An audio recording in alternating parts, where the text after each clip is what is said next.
बच्चों, good morning. पिछले दिन हमने पढ़ा था चित्रालेख, आज हम पढ़ेंगे दंडालेख। दंडालेख का मतलब है कि दी गई सूचनाओं को समान चौड़ाई के दंडों द्वारा प्रदर्शित करना। देखिए, इसे कहते हैं दंड, और सूचनाओं को इन दंडों के माध्यम से आप अगर प्रदर्शित कर रहे हैं तो उसे क्या कहेंगे? दंडालेख कहते हैं। ठीक है, अब दंडालेख खींचते कैसे हैं? इसके लिए आपको कोई सूचना दी होगी और उस सूचना को आपको दंडालेख के द्वारा दिखानी है। सपोज आपको सूचना दी गई है कि कक्षा 8 में वर्ष 2007 में कितनी लड़कियां थी? 60। 2008 में कितनी लड़कियां थी? 70। और 2009 में कितनी लड़कियां थी? 90। तो बच्चों, इस सूचना को अभी आपको इसको देखने में अभी तो ये कम है, लेकिन अगर बहुत ज्यादा आंकड़े हों तो आप आंकड़ों के माध्यम से आपको थोड़ी दिक्कत हो सकती है। लेकिन इसी सूचना को अगर आप दंडालेख द्वारा दिखाएंगे तो आपको एकदम से पता चल जाएगा कि कौन सा सूचना की जानकारी और अधिक आपको रुचिकर तरीके से और सरलता से मिल जाएगी। तो इसके लिए दंडालेख खींचने के लिए आप क्या करते हैं कि सबसे पहले अक्ष मानते हैं। इसको ये हो गया आपका मूल बिंदु, या फिर इसको 0 मान लो, और इधर एक्स एक्सिस। ठीक है, एक होती है हॉरिजॉन्टल लाइन और एक होती है वर्टिकल लाइन।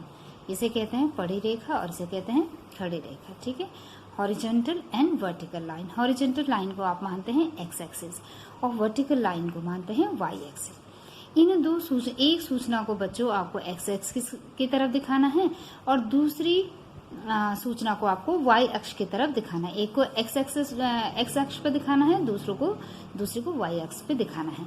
तो हमने क्या किया, जो वर्ष थे, वर्ष को हमने एक्स अक्ष पे दिखाया और लड़कियों की संख्या को किस पे दिखाया? वाई पे। ठीक है, और उसके बाद जब आपने देख लिया है कि बराबर दूरी पर आप क्या खींचेंगे, ये खींचेंगे, वर्ष खींचेंगे। ठीक है, और लड़कियों की संख्या आपने कैसे खींची है? 10, 20, 30, 40, 50, 60, 70, 80, 90, 100। ठीक है, तो सपोज आपने इसको 1 इकाई मान लिया, 2 इकाई, 3 इकाई। तो जो ये आपकी 1 इकाई दिखा रही है, तो 1 इकाई बराबर कितनी लड़कियां हैं? 10। तो आपने पैमाना मान लेना है, पैमाना। ठीक है, पैमाना किस पर? वाई अक्ष पे। किस पर? वाई अक्ष पे। वाई अक्ष पे आपका जो पैमाना है वो है 1 इकाई बराबर 1 इकाई बराबर 10 लड़कियां। क्या हो गया है? 1 इकाई बराबर 10 लड़कियां, ये आपका पैमाना हो गया। तो 2 इकाई बराबर 20 लड़कियां, 30 लड़कियां, 40 लड़कियां। अब देखिए आप 2007, यहाँ पर आपने 2007 मान लिया, उतनी दूरी पर 2008 मान लिया, उतनी दूरी पर 2009 मान लिया। अब कह रहा है कि 2007 में कितनी लड़कियां थी? 60 लड़कियां थी। तो आपने इस दंड की ऊंचाई कितनी रखनी है? 60 तक रखनी है। तो आप 60 तक इसको मान लेंगे और एक समान चौड़ाई इसको मान लेंगे और इसको नीचे खींच देंगे। उतनी दूरी पर आपने 2008 लिखा है। 2008 में लड़कियों की संख्या कितनी है? 70 है। तो 70 ऊंचाई तक आप क्या करेंगे? एक दंडालेख खींच लेंगे। इसी तरह से 2009 में लड़कियों की संख्या कितनी थी? 90। तो 90 तक आप क्या खींच लेंगे? तो इस तरह से आपको एकदम से ये दंडालेख देखने से ही पता चल रहा है कि सबसे अधिक जो लड़कियों की संख्या थी कब थी? 2009 में। माने लड़कियों की संख्या बढ़ती ही जा रही है। अभी यदि आपको एक साथ ये लड़कियों की संख्या के साथ आपको लड़कों की संख्या भी दिखानी है एक ही ग्राफ में, तो 2 प्रकार की सूचनाओं को एक ही आलेख द्वारा प्रदर्शित करने की प्रक्रिया को क्या कहते हैं? द्विदंड आलेख, डबल बार ग्राफ।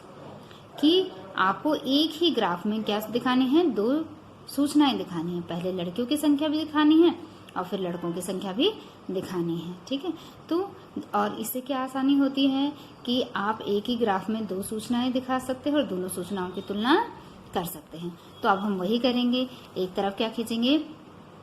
एक्स अक्ष, और दूसरी तरफ ये हो गया आपका एक्स अक्ष और ये हो गया आपका वाई अक्ष। ठीक है, तो आपने वही करना है। एक सूचना को एक्स अक्ष पर रखेंगे और दूसरी सूचना को वाई अक्ष पर। एक्स अक्ष पर हमने क्या रखे हैं? वर्ष रखे हैं, और वाई अक्ष पर क्या रखा है? लड़के और लड़कियों की संख्या। पैमाना वही माना है हमने, 1 इकाई बराबर 10 छात्र। तो सबसे पहले आपने एक सूचना को एक्स अक्ष पर रखा, दूसरी सूचना को वाई अक्ष पर। उसके बाद आप क्या करेंगे? पैमाना मानेंगे। पैमाना माने 1 इकाई बराबर क्या मान लिया आपने? 10 छात्र मान लिया।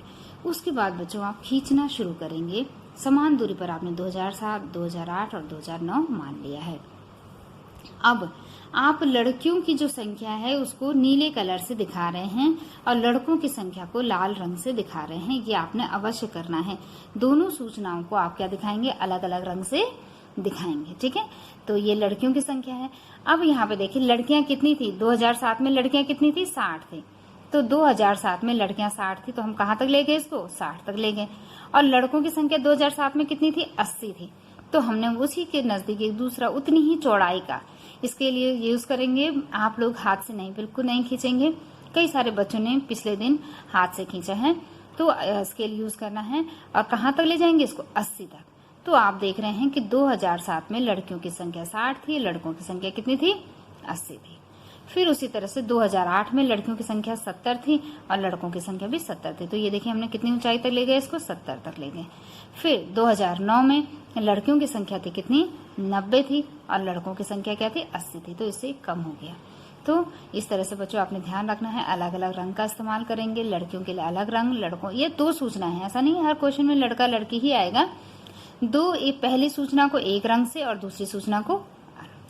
अब बच्चों द्विदंड आलेख से आपको क्या सहायता मिली है कि एक तो आपको 2 बार आलेख नहीं खींचने पड़े हैं।